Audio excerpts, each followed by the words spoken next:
வணக்கம். வேல்டு செய்தி தொகுப்புடன் நான் நிரோஷன். முதலில் தலைப்புச் செய்திகள். வங்கதேசத்தில் வீழ்ந்த சீன தயாரிப்பு விமானத்தின் கோளாறு பற்றிய எச்சரிக்கை. அமெரிக்காவும் சீனாவும் ஆளைகால் வெட்டியாடும் விளையாட்டு. அணுசக்தி பேச்சுவார்த்தைகளில் ஈடுபட ஈரானை வற்புறுத்தவோ கெஞ்சவோ மாட்டேன் என்ற ட்ரம்ப். யுனெஸ்கோ அமைப்பிலிருந்து வெளியேறியது அமெரிக்கா. வியட்நாமை தாக்கிய பிஃபா புயல் 80,000 பேர் வெளியேற்றம். ரஷ்யாவுக்குள் உக்ரைன் மறைத்த புதிய வகை தந்திர தாக்குதல். இனி விரிவான செய்திகள். வங்கதேச ராணுவத்திற்கு சொந்தமான F7 BGI ரக போர் விமானம் டாக்கா நகரில் விபத்துக்குள்ளானதில் 27 பேர் உயிரிழந்ததோடு சுமார் 200 பேர் காயமடைந்துள்ளனர். இது வங்கதேசத்தின் வரலாற்றிலேயே மிக மோசமான விமான விபத்தாக கருதப்படுகிறது. அதையடுத்து விபத்துக்குள்ளான விமான ரகம் பற்றிய பல்வேறு சர்ச்சைகள் எழுந்துள்ளன. விபத்துக்குள்ளான F7 BGI என்பது ஒரு சீன தயாரிப்பு போர் விமானம்.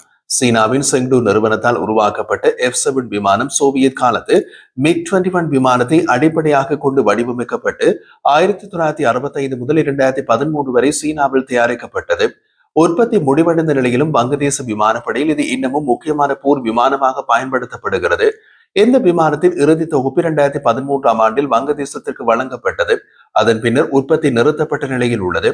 இந்த ரக விமானங்கள் கடந்த காலத்திலும் மியான்மர் மற்றும் சீனா உட்பட நாடுகளில் தொடர்ச்சியாக பல விபத்துகளில் சிக்கியுள்ளன.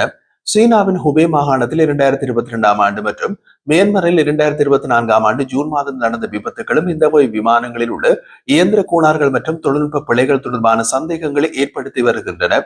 தற்போதைய விபத்துக்கான காரணம் பற்றி விரிவான விசாரணைகள் நடைபெற்று வரும் நிலையில் இது வங்கதேச ராணுவத்தின் விமான பாதுகாப்பு மீதான எச்சரிக்கையை மேலும் தூண்டியுள்ளது.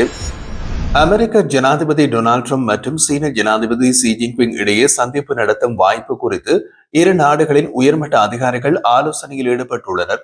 தற்போதைய தகவல்களின்படி இந்த ஆண்டு இறுதியில் ஆசியாவுக்கு பயணமாக உள்ள ட்ரம்ப் ஷி ஜின்பிங்கை நேரில் சந்திக்கலாம் என்ற தகவல் அறிந்த வட்டாரங்கள் தெரிவித்துள்ளன. இதற்கான திட்டம் இன்னமும் உறுதி செய்யப்படாத நிலையில் உள்ளது. எதிர்வரும் அக்டோபர் 30 முதல் நவம்பர் 1 வரை நடைபெறவுள்ள ஆசிய பசிபிக் பொருளாதார ஒத்துழைப்பு எபெக் உச்சி மாநாட்டில் அல்லது தென்கொரியாவில் நடைபெறும் பிற முக்கிய நிகழ்வுகளில் இரு தலைவர்களும் சந்திக்கலாம் என்று எதிர்பார்க்கப்படுகிறது. அமெரிக்காவும் சீனாவும் கடந்த சில மாதங்களில் பரஸ்பர வரிச்சுமைகளை தற்காலிகமாக நிறுத்தியுள்ள நிலையில் ட்ரம்ப் நிர்வாகம் இரு நாடுகளுக்கும் இடையிலான பதற்றத்தை குறைக்கும் முயற்சியில் ஈடுபட்டுள்ளது.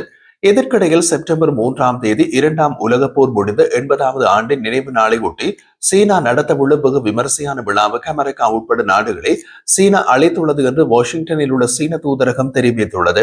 அதே நேரத்தில் அமெரிக்க நிதி செயலாளர் ஸ்காட் பெசன் சீனாவுக்கான வர்த்தக உரையாடல்கள் விரைவில் தொடங்கும்.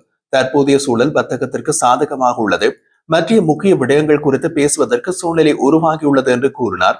ஆனால் சீனா தற்போது தடை செய்யப்பட்ட ஈரானும் ரஷ்யாவும் உற்பத்தி செய்யும் எண்ணெயை அதிக அளவில் இறக்குமதி செய்கின்றதாகவும் அவர் தெரிவித்தார். உள்நாட்டு உற்பத்தியை ஊக்குவிக்கவே ட்ரம்ப் வெளிநாட்டு பொருட்கள் மீது அதிக வரிகள் விதிக்க முயற்சித்ததாக கூறப்படுகிறது. ஆனால் இது அமெரிக்க பயனாளிகளுக்கு அதிக விலைச்சுமையை ஏற்படுத்தும் என்றும் நிபுணர்கள் எச்சரிக்கின்றனர். சீனா உட்பட சில நாடுகளுக்கே கூடுதல் வரிகள் விதிக்கப்படுவதாக ட்ரம்ப் தெரிவித்துள்ள நிலையில் வரும் ஆகஸ்ட் 12 இரு நாடுகளும் ஒருங்கிணைந்த வர்த்தக ஒப்பந்தத்தை எட்ட வேண்டும் என்று அவர் காலக்கெடு நிர்ணயித்துள்ளார். அமெரிக்க ஜனாதிபதி டொனால்ட் ட்ரம்ப் சமீபத்தில் தனிப்பட்ட உரையாடல்களில் அமெரிக்க அணுசக்தி திட்டம் குறித்து பேச்சுவார்த்தைகளில் ஈடுபட ஈரானை தூண்டுவதை நிறுத்த முடிவு செய்துள்ளதாக கூறினார். அவர்கள் வர விரும்பினால் அவர்கள் வரவேற்கப்படுகிறார்கள். ஆனால் நாங்கள் அவர்களை அவ்வாறு செய்ய சொல்லவோ அல்லது கெஞ்சவோ முயற்சிக்க போவதில்லை என்று ஜனாதிபதியின் பல விவாதங்களில் கூறியதாக 2 வட்டாரங்கள் தெரிவித்தன. பேச்சுவார்த்தைகளை நடத்த வருமாறு டெஹ்ரானை அழைக்க அவரது நிர்வாகம் நீண்ட முயற்சி எடுத்த பின்னர் எந்த ஒரு ஒப்பந்தமும் ஏற்படாத நிலையில் ட்ரம்பின் இந்த கூற்று வந்துள்ளது. ஈரானிய வெளியுறவு அமைச்சர் அப்பாஸ் அராக்சி ஃபாக்ஸ் நியூஸுக்கு அளித்த பேட்டியில் ஈரானின் நிலைப்பாட்டை மீண்டும் தெரிவித்த போது யுரேனியத்தை சரிவூட்டுவதற்கான எங்கள் உரிமையை நாங்கள் விட்டுக் கொடுக்க முடியாது என்று குறிப்பிட்டார். இதற்கு பதிலடி கொடுக்கும் விதமாக ஜனாதிபதி ட்ரம்ப் தனது சமூக வலைதளத்தில் தேவைப்பட்டால் ஈரானின் அணுசக்தி தளங்களை மீண்டும் தாக்குவோம் என்று குறிப்பிட்டார். அதன் பின் ட்ரம்பின் இந்த கூற்று வெளியானது. இதிலிருந்து ட்ரம்பின் சமாதான முயற்சி மற்றும் ஒரு இடத்தில் சறுக்கிவிட்டது என்பது தெரிய வந்துள்ளது. யுனெஸ்கோ அமைப்பிலிருந்து அமெரிக்கா வெளியேறுகிறது என்பதை அமெரிக்காவின் அரசு துறை செய்தி தொடர்பாளர் டாமி ப்ரூஸ் உறுதிப்படுத்தியுள்ளார். ஐநாவின் சார்பில் கல்வி, அறிவியல் மற்றும் கலாச்சாரத்தின் மேம்பாட்டுக்காக செயற்படும் யுனெஸ்கோவில் இருந்து வெளியேறுவதற்கான காரணம் என்னவென்று முழுமையான விளக்கத்தை அமெரிக்கா வெளியிடவில்லை. அதே நேரத்தில் யுனெஸ்கோ இஸ்ரேலுக்கு எதிராக நிலைப்பாட்டை எடுத்ததாக அமெரிக்கா குற்றம் சுமத்தியிருந்தது. யுனெஸ்கோவில் இருந்து அமெரிக்கா வெளியேறுவது இது 3வது தடவை. கடந்த 2017ஆம் ஆண்டு ட்ரம்பின் முதலாவது ஆட்சி காலத்தில் யுனெஸ்கோவில் இருந்து அமெரிக்கா விலகியது. பின்னர் கடந்த 2 ஆண்டுகளுக்கு முன் யுனெஸ்கோவில் மீண்டும் இணைந்த நிலையில் தற்போது வெளியேறியுள்ளது. முதல் தடவையாக 1984ஆம் ஆண்டு டொனால்ட் ரீகன் அமெரிக்க ஜனாதிபதியாக இருந்தபோது யுனெஸ்கோவில் இருந்து அமெரிக்கா விலகியது. வியட்நாமின் வடக்கு மற்றும் மத்திய பகுதிகளில் பிபா புயல் கரையை கடந்துள்ளது. அதனால் ஏற்பட்ட பாதிப்பு காரணமாக 80,000க்கும் மேற்பட்டோர் முகாம்களில் தங்க வைக்கப்பட்டுள்ளனர். ஆரம்பத்தில் மணிக்கு 64 முதல் 102 கிலோமீட்டர் வேகத்தில் காற்று கரையை கடந்தது. அதன் பின் மணிக்கு 138 கிலோமீட்டர் வேகத்தில் காற்று வீச தொடங்கியதாக உள்ளூர் வானிலை அதிகாரிகள் தெரிவித்தனர். பிபா புயல் ஒரே இரவில் பலவீனமடைந்துள்ளது. இருப்பினும் ஹனோயின் கிழக்கில் உள்ள ஹைங்கியன் மாகாணத்தில் சில பகுதிகளில் மின்சாரம் துண்டிக்கப்பட்டது.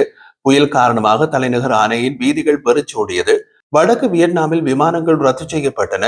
கிட்டத்தட்ட 3,70,000 ஏக்கர் மீன் வளர்ப்பு பண்ணைகள், 20,000க்கும் மேற்பட்ட மிதக்கும் மீன் கூண்டுகள் வெள்ளத்தில் அடித்துச் செல்லப்பட்டதாக மாநில ஊடகங்கள் தெரிவிக்கின்றன.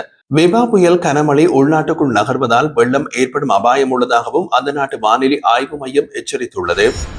ரஷ்ய ஊடகம் ரியா நோவோஸ்டி வெளியிட்ட ஒரு காணொளி உக்ரைனிய படைகள் PTM-3 டேங்க் எதிர்ப்பு கண்ணிவெடியினை ஒரு மரக்கட்டைக்குள் பொதித்து வைத்திருந்ததை காட்டியது. ரஷ்யாவின் குர்ஸ்க் பகுதியில் இந்த மரக்கட்டை கண்டுபிடிக்கப்பட்டதாக ரஷ்ய ஊடகம் கூறியது. உக்ரைனிய படைகளால் ஆக்கிரமிக்கப்பட்ட ரஷ்யாவின் குர்ஸ்க் பகுதியில் உக்ரைனிய துருப்புகள் தொடர்ந்தும் சில பகுதிகளை ஆக்கிரமித்துள்ளன. இந்த பகுதியில் போர்கள் அதிகம் நடைபெறும் வனப்பகுதிகளின் பொதுவாக அம்சமாக இதே போன்ற மரக்கட்டைகள் ஏராளமான எண்ணிக்கையில் தரையில் காணப்படும். அந்த மரக்கட்டைகளிலேயே இது மறைந்திருக்கலாம். வனப்பகுதியில் டேங்கர்கள் நகரும் போது மரக்கட்டைகளுக்கு மேலே ஏறித்தான் செல்ல வேண்டும். அப்போது PTM-3 டேங்க் எதிர்ப்பு கண்ணிவெடி வெடித்தால் ராணுவ டேங்க் தூக்கி எறியப்படும். இது போன்ற ஒரு தனித்துவமான உருமறைப்பு முறை ரஷ்ய துருப்புக்களிடையே காட்டுப்பகுதியில் வழியாக அவர்கள் தண்டவாளங்களில் செல்லும் போது அவர்களுக்கு என்ன காத்திருக்க கூடும் என்பது குறித்து எச்சரிக்கையை எழுப்பியுள்ளது. ஒரு பக்கம் வெடிப்பொருட்கள் உள்ளன, மறுபக்கம் மரச்சட்டம் உள்ளது. இது அதிகபட்சம் உருமறைப்பு செய்யப்பட்டதாகவும் நிபுணர்களுக்கு கவனிக்க முடியாததாகவும் மாறிவிடும் என்று ரஷ்ய கண்ணிவெடி அகற்றும் பிரிவின் துணை தளபதி பாக்டன் மிரோனோவ் கூறினார். PTM-3 டேங்க் எதிர்ப்பு கண்ணிவெடி முதலில் ஹெலிகாப்டரில் இருந்து முன்னகரும் கவச வாகனங்களுக்கு முன்னால் தரையில் விதைக்கும் விதத்தில் வடிவமைக்கப்பட்டது. கண்ணிவெடியில் கிட்டத்தட்ட 4.5 கிலோகிராம் அதிக சக்தி வெடிபொருள் உள்ளது. இது 100 மில்லிமீட்டர் கவசத்தை ஊடுருவக்கூடிய ஒரு நேரியல் வடிவ மின்னூட்டமாக அமைக்கப்பட்டுள்ளது. ஒரு டேங்க் கண்ணிவெடியின் வெடிப்பை தூண்டும் அளவுக்கு அருகில் வரும்போது செயல்படுத்தப்படும் ஒரு காந்த தாக்க உருகி மூலம் வெடிப்பு ஏற்படுத்தப்படுகிறது. ரஷ்யாவின் குர்ஸ்க் பகுதியில் வேறு என்னென்ன வடிவங்களில் வெடிப்பொருட்கள் உள்ளனவோ தெரியவில்லை.